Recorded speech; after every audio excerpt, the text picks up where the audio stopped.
अस्सलाम वालेकुम। मेरा नाम समीउल्लाह वागा है और हम आर्किटेक्चरल डिज़ाइन, इंटीरियर डिज़ाइन और रेनोवेशन के प्रोजेक्ट्स करते हैं।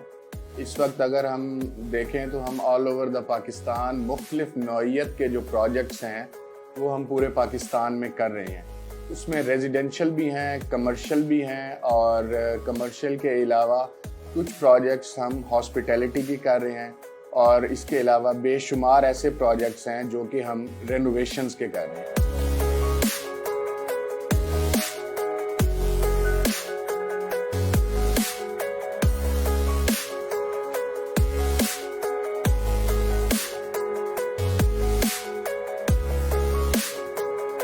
जहाँ तक इंटीरियर डिज़ाइनर का रोल है तो लोग इंटीरियर डिज़ाइनर को किसी भी घर की खूबसूरती के लिए, उसके मेकअप के लिए उसको हायर करते हैं।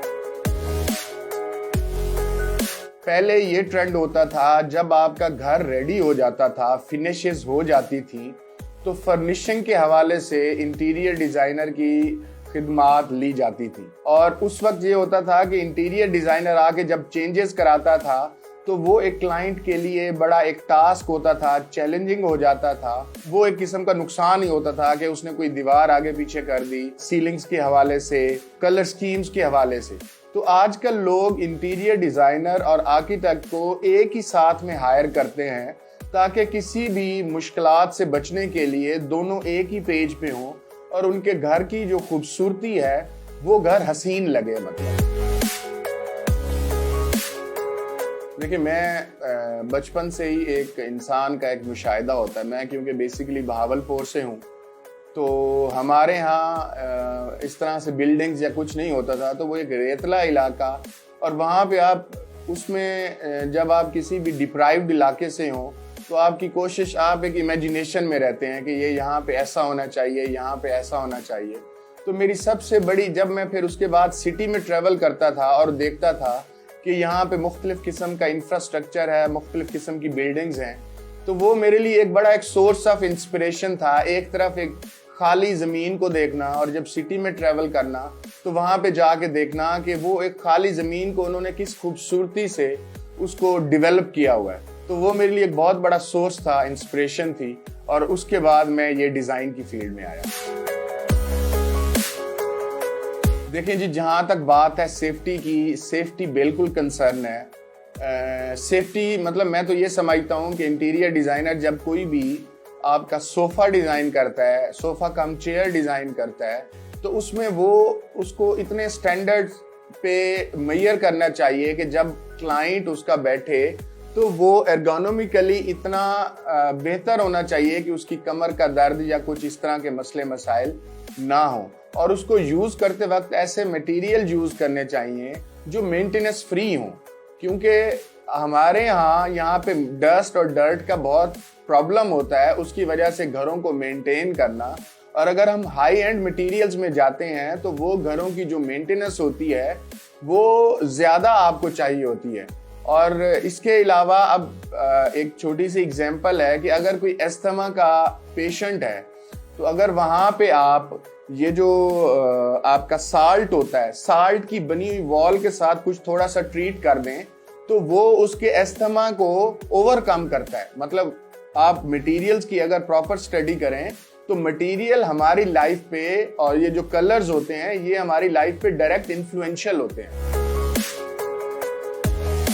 जब भी किसी इंटीरियर डिज़ाइनर की किसी भी क्लाइंट को सर्विसेज रिक्वायर्ड होती हैं तो वो पूरा प्रोसेस एक मीटिंग से स्टार्ट होता है। मीटिंग में दोनों की जो एक वर्बल डिस्कशन होती है, उसमें घर के प्लान्स को लेके डिस्कशन होती है। क्लाइंट मोस्टली नहीं बता सकता कि उसको क्या चाहिए।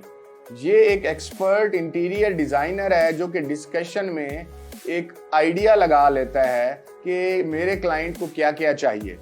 तो वहाँ से जब आप एक इनिशियल डिस्कशन हो जाती है, उसके बाद इंटीरियर डिज़ाइनर घर का एक छोटा सा पार्ट उसको डिज़ाइन करके दिखाता है ताकि अपने क्लाइंट का कॉन्फिडेंस अर्न कर सके और वो एक पूरी जॉब को लॉक कर सके। तो हम ऐसे ही वर्बल डिस्कशन के बाद क्लाइंट के साथ डिस्कशन, कुछ क्लाइंट नए होते हैं, उनके साथ डिस्कशन करने के बाद हम अपना उस प्रोसेस को ले जाते हैं, उनको थोड़ा डिज़ाइन करके दिखाया और फिर उसको कॉन्ट्रैक्ट के प्रोसेस में ले गए। कुछ क्लाइंट जो कि ऑलरेडी रिपीट आ रही होती है तो उनमें इस तरह का इश्यू नहीं होता। वो एक जॉब हमें बताई जाती है और हम उसको डिज़ाइन प्रोसेस से स्टार्ट कर देते हैं और उसके बाद उसकी डिटेल वर्किंग ड्राइंग्स, उसकी 3D विजुअल्स और फिर उसको एग्जीक्यूशन में ले जाते हैं। जब हम किसी भी घर की खूबसूरती के हवाले से बात करते हैं तो हमारे यहाँ मोस्टली लोग वेस्ट से बहुत इंस्पायर हैं, जबकि हमारे यहाँ जो एक इन्वायरमेंट है और हमारी सोसाइटीज़ के बायलॉज और उसकी डेवलपमेंट वो वेस्ट की तरह नहीं है। तो मैं ये समझता हूँ ये बड़ा एक सिचुएशनल और बड़ा एक मुश्किल कम्बिनेशन होता है कि उन तमाम चीज़ों को मद्देनज़र रखते हुए एक ऐसी चीज़ डिज़ाइन करना, एक ऐसा घर डिज़ाइन करना जहाँ पे एक क्लाइंट ने मतलब एक लंबे अरसे तक रहना होता है। तो मैं मोस्टली जो इंस्पिरेशन है हम नेचुरल जो सोर्स होते हैं वहाँ से ज़्यादा लेते हैं।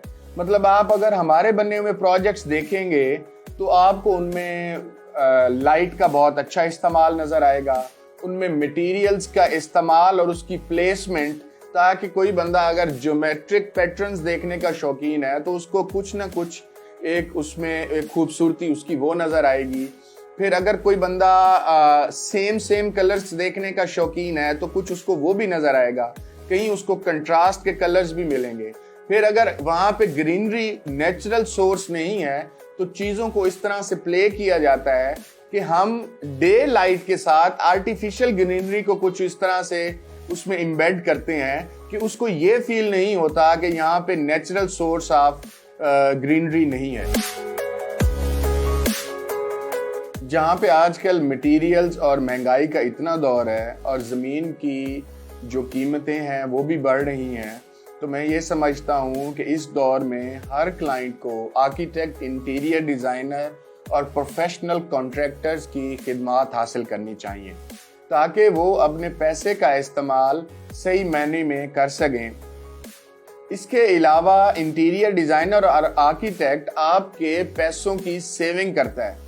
वो क्योंकि मटेरियल्स और स्पेस प्लानिंग इस तरह से करता है, पहली बात कि वो घर को ठंडा और गर्म कैसे रखना है, लाइट का इस्तेमाल किस तरह से करना है, उसके अलावा वेंटिलेशन किस तरह से होनी चाहिए, आपके घरों में कहाँ पे किस मटेरियल की ज़रूरत है, किस तरह के कलर्स की ज़रूरत है।